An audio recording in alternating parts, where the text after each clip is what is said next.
Who do you want to be? How can you choose that with full conviction, with 100% volition every single day and burn the boats on any other version of you?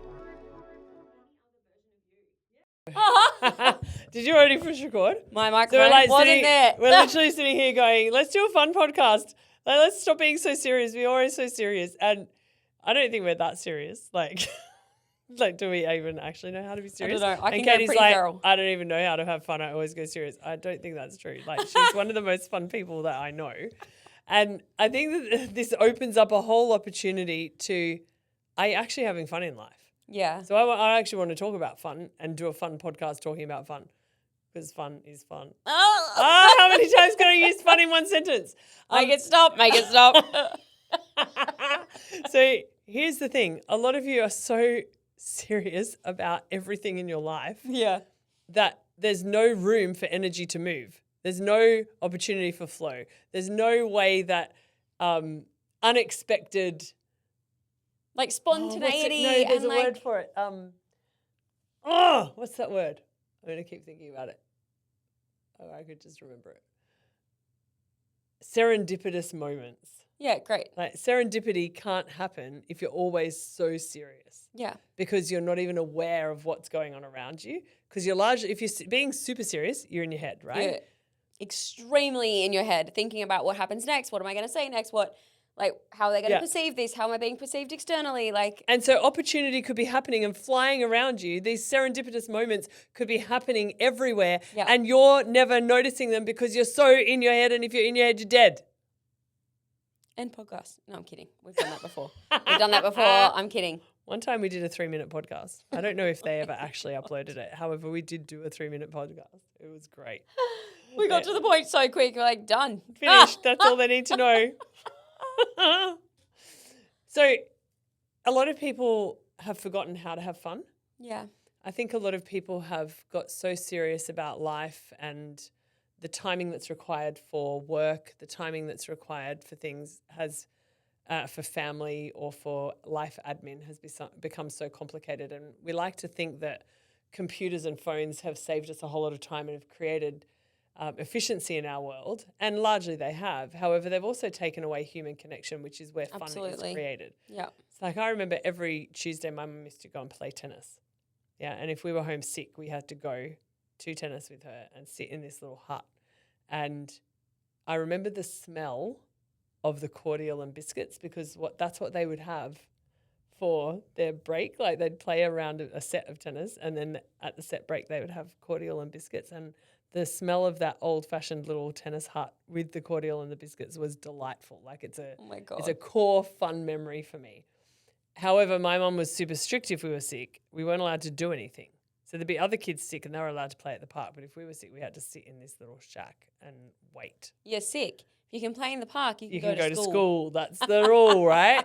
And so we're in this fun environment, not able to have fun. And the only opportunity was to think. However, thinking back then was imagination. Mm. I could create a whole world in that shack and have a great time just sitting there. My mum probably never even knew that I did that. But I had adventure worlds and fun things happening, and, people would come in and they'd be the scary monster, or someone else would come in and they'd offer you a biscuit and they were like the queen of the castle, or whatever imagination I'd, thought up. These days, there's so many things you have to get done that fun has become, I think, almost deleted for a lot of people. Yeah, it's like a nice to have. It's not a given. Yeah. My grandfather used to have a saying that was, there's 24 hours in a day, 8 hours for work, 8 hours for play, and 8 hours for sleep. And that's how you should structure your life. Mm-hmm. Now, I never do 8 hours of sleep. I think sleep's incredibly boring and I feel that I don't need it. I only really do 6 hours. I love 8 hours of sleep. Let it be known. Note it down. So whatever sleep works for you is fine. I just get an extra 2 hours of work or play. Basically, I get 9 hours of work, 9 hours of play, and 6 hours of sleep. And that works fine for me. So whatever works for you, however, that large division, yet when we're talking to people who are wanting more out of life, they don't wake up till 7 a.m. They go to bed at 7:30. Like, this is mind-blowing to me that there are adults that go to bed at 7:30. Like, did you never beg your parents to stay up to watch the end of Sound of Music? Like, I know this is crazy. However, Specificity. when I was a kid, when The Sound of Music was on, it was like a show that your parents let you watch, but they never let you watch the end because it went too late because it's like a 4-hour It is very long. To be movie. fair, I don't really like the end. It gets scary. They get across the mountain at the end. Yeah, I know, but like You just right don't like before you don't end. like the bit when they're in the car and they're going to the church graveyard and No. the clanking of the keys and he's like Kurt is looking. Is it Kurt? No. I can like hear their he's like looking for footsteps Liesl, like running through and the. she knows it's him. And she's like, Yep.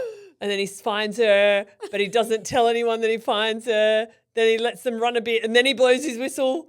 Oh, the excitement in that part of the movie. However, as a kid, we were never allowed to stay up and watch it. Don't worry, she has watched it. And we were forced to go to bed early. And then I used to beg, no, please let me stay up and watch it. Please let me stay up and watch it. Please let me stay up and watch it. So why would I want to go to bed early as an adult when I begged to stay up late as a child? This is congruence though, right? Like I was Depends congruent. what's in your life. If there's something that you really want that's in your life, going to bed at 7:30 is, to me, a sign of not having enough excitement in your life, not having enough fun in your life, not wanting to squeeze the juice out of life, which implies that you've kind of entered this robotic thought mode of. Yeah, I think it just goes to being like completely structured in every way, right? Where it's like, and we do, and this is like where you have to have discernment because like what I'm about to say, we have clients where we have tasked them, live by your calendar. Yes. Everything in the calendar, live by your calendar. And what once limited will eventually expand. What once was expansive will eventually limit you. It's like you have to be able to then go, oh, okay, well, I've got the structure. At what point do I transcend the structure? And then it's like, okay, now I get to just live my life. Like I largely believe that I love the framework of the breakdown between work, play, sleep. Yeah. Like I definitely don't operate like that. As in I don't go, oh, I'm working and then I'm playing. It literally all is one. It's like so melded together, integrated together where it's just like it just rolls all into this one beautiful experience. Yeah. And I definitely have 8 hours of sleep. However, if you broke it down and you looked at play as an opportunity to be doing the things that you want when you want, you probably do have a pretty 8 hours of sleep, 8 hours of work, 8 hours of play kind of life. Yeah, I would just never live it like that. Correct. Yeah. And I no longer do either. However, I remember as a kid being like, okay, so if I've got to get in 8 hours of play, I have to play before I go to school. And then I have to do a little bit of work when I get home from school. I love school's little not 8 Liz hours. optimizing her life like this. I can imagine you like sitting up at the table and you're like mapping it out. I didn't map it out on a table. Mate, I am that person who has, Scheming. those screens. So when I was a kid, there were movies that had screens that existed in thin air. There's still those movies, but I think those screens are pretty much real now. Like you can have a glass screen that prints stuff on it. So I used to think, okay, how do I do it? And I would map it out. It was all happening in my head though.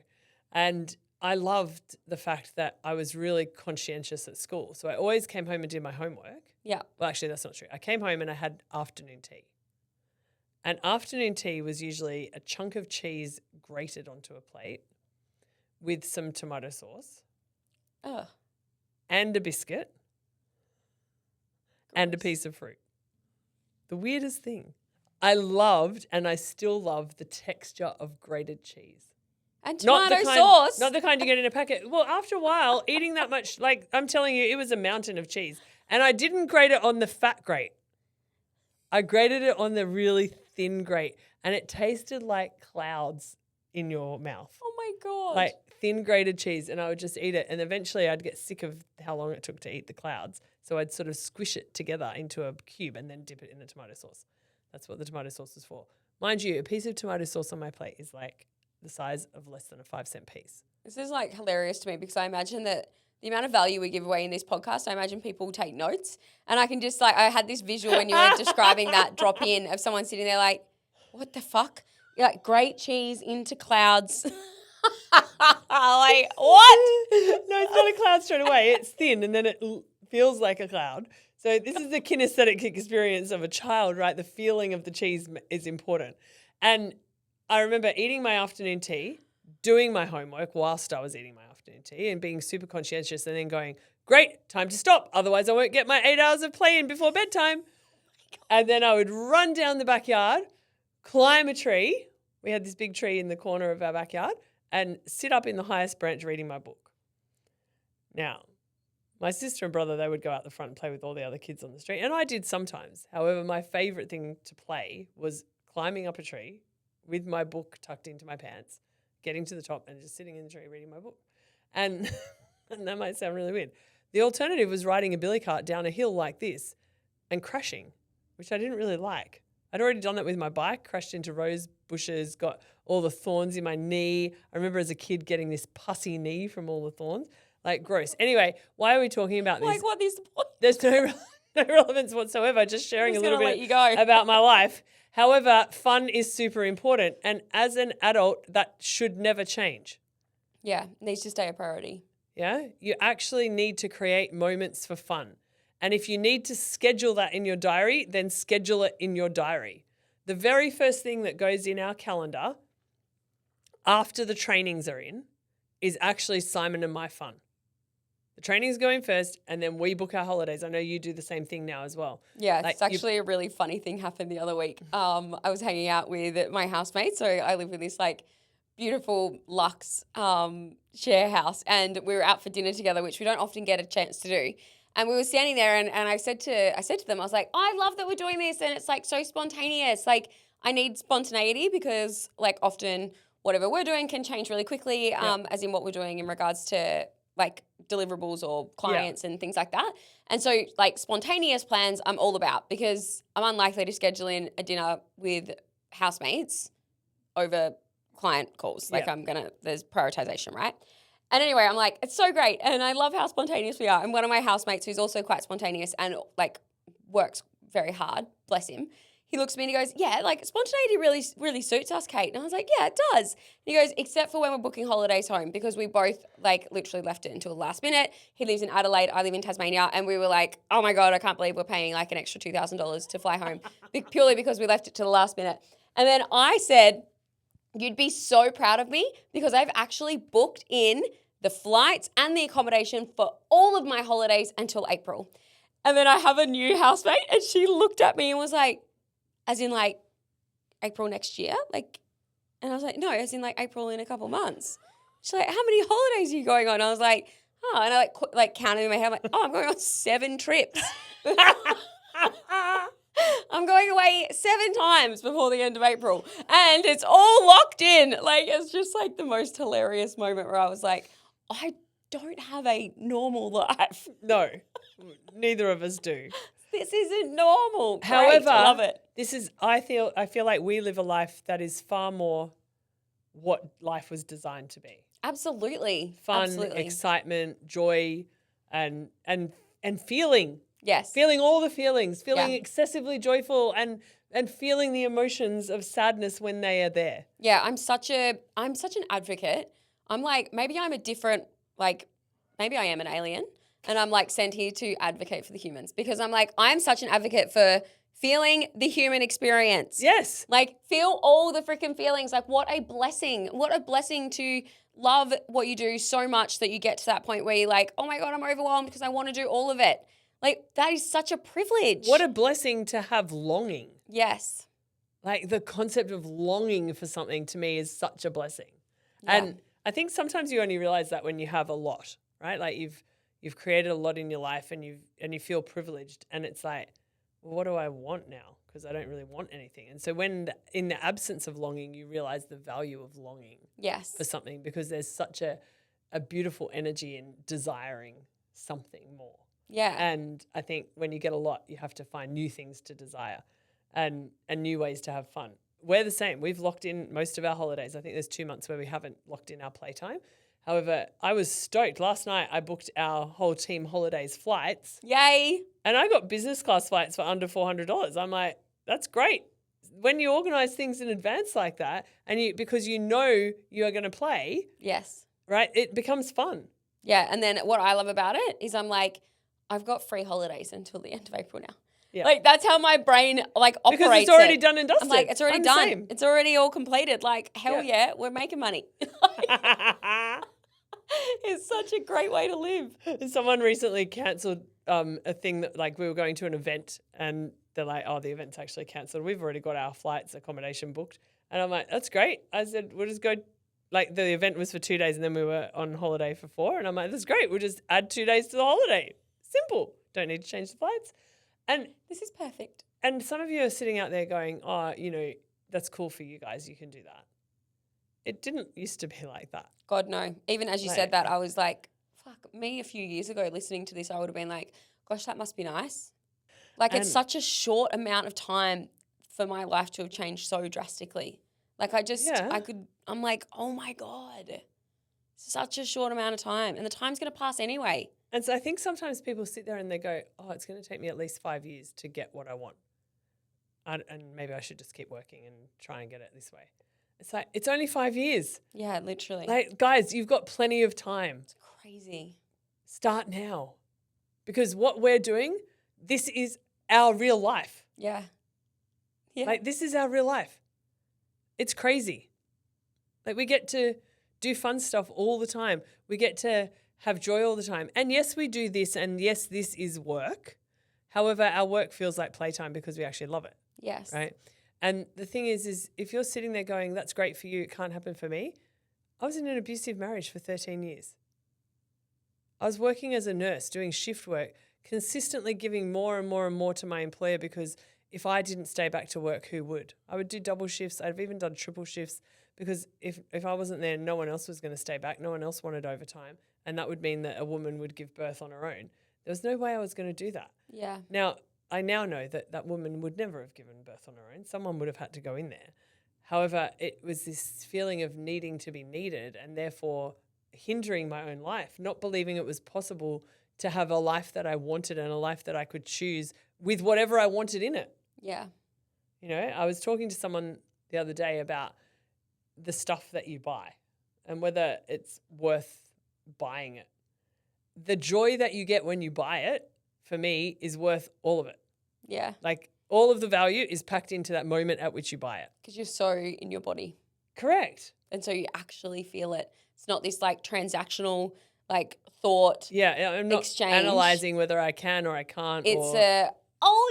It's like, do that. This is so great. Yeah. It's exactly what And it so is. that feeling is so valuable that you sometimes do buy things you don't need. And then you can always sell them again. Yeah. And I would discourage that behavior in most people until you're at a point where you can. I can also give away money. Yeah. I can also buy gifts for people.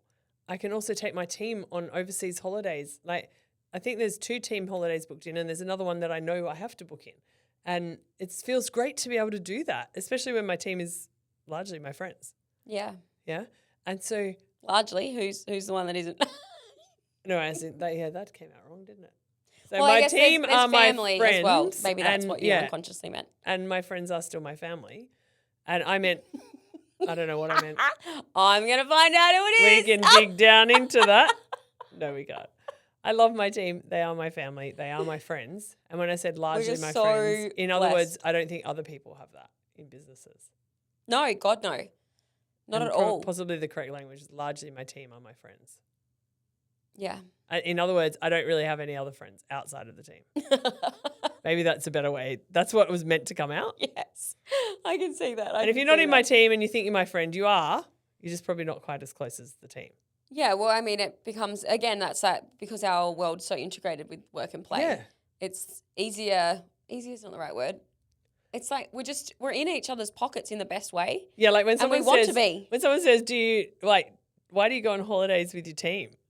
And it's like, because they're my friends. They're my best Like, mates and we have the best why do you want to time. work when you go on holidays? I'm like, because if I went without them, I wouldn't have as good a time. Literally. It's so true. It's so true. So it's fun. And so if you're sitting there going, oh, that's okay for you guys, you can do it, I can't. There was a time where I couldn't. yeah, There was a time me when too. you couldn't. And it was the boldness with which we stepped into the new identity that we created Yep. that has allowed us to have the kind of fun that we now get to have. Absolutely. I know in the past we've spoken about the concept of burn the boats from a Yeah. perspective of opportunity. Mm-hmm. And I'd love to bring it in for the conversation around burning the boats from the perspective of your identity. Because Absolutely. it's like, who do you want to be? How can you choose that with full conviction, with 100% volition every single day and burn the boats on any other version of you? Yes. Like never engage in those kind of conversations again.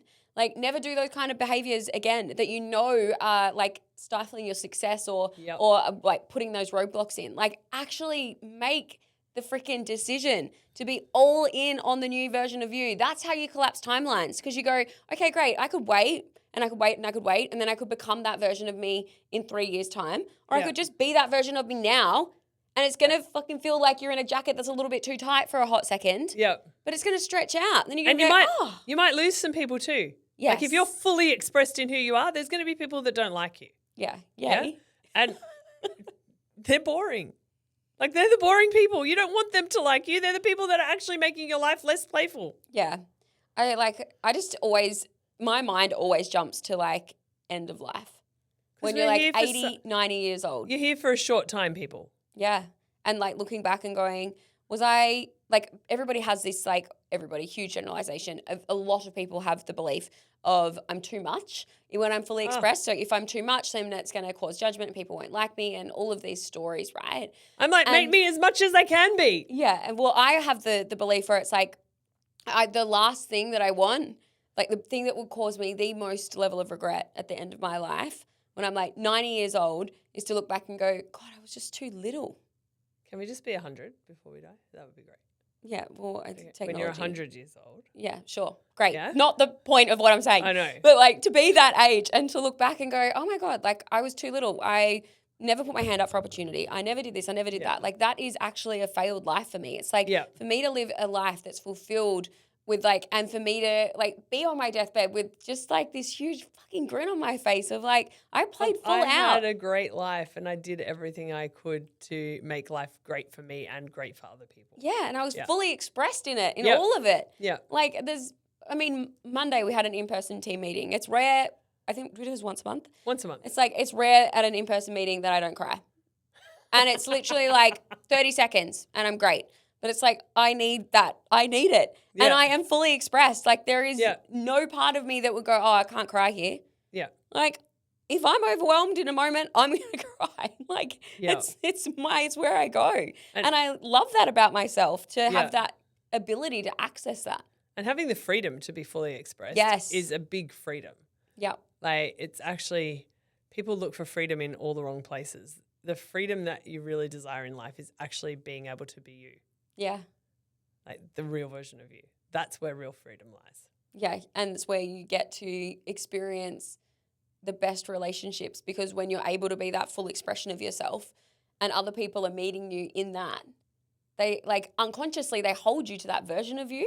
And you actually know that they like you. Yes. I remember having these like friendships when I was a nurse, and as soon as I left the job, no one ever rang me again. No one ever messaged me again. And it's like, they weren't actually my friends. They actually... Context. Yeah. Contextual relationship. Because they didn't really like me. Yeah. They just liked how I was as a nurse. Yes. And that was one small piece of my identity. And so when you can be fully expressed in your whole identity, you will find people that are willing to allow you to be like that and are willing to like take all of it, the good, the bad, and the ugly. Mm-hmm. And when you have friendships like that, that's when you get secure in your own being and you can continue to move forward with who you actually are. Yeah. And that is when you get to have that really full, fun, fabulous life. Yes. So great. I love it. Yay. So have more fun.